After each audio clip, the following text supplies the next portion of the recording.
We're joined now by Alexis McGill Johnson, President and CEO of Planned Parenthood Action Fund. Alexis, thank you so much for being with us this morning. And just wondering your reaction to this that takes effect today. What are you seeing? What's your reaction to this?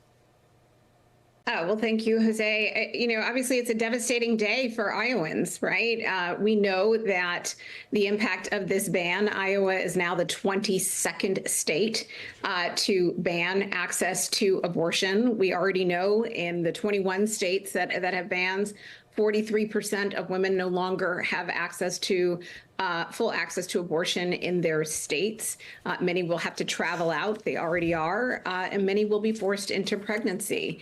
And so essentially, Iowa has told us that they no longer trust women to make decisions about their own bodies.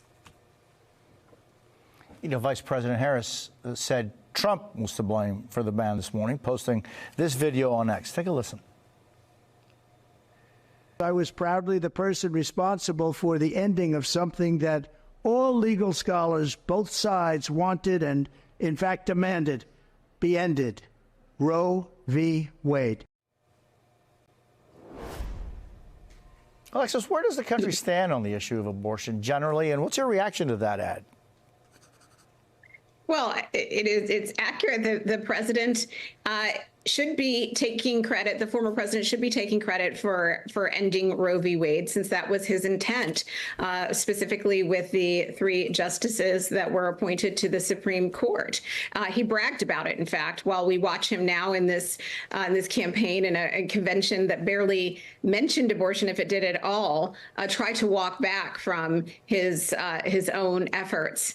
We already know that the former president is deeply connected to Project 2025, and that if elected, we will see a national abortion ban. We will see efforts to restrict access to mifepristone through the enforcement, in their view, of the Comstock Act.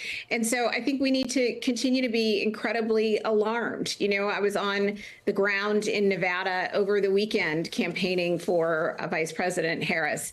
And what I saw where, many people who do not want bans in their states. They do not want a national ban. In fact, they're doing everything they can to codify the right in their own state constitution, because they're aware not only will patients have to travel, they will also lose access to good providers who no longer want to practice in state because they can't practice to the limit of their license. It means that they will lose access to businesses who want to come in state and build a workforce. It means many people will choose not to attend school, college, or conferences, or travel, and because they don't want to go to areas where these restrictive bans are. So the president former President Trump does own this health crisis, this public health crisis, and it's very accurate for the vice president to stick it to him. And how will Planned Parenthood react in Iowa and elsewhere?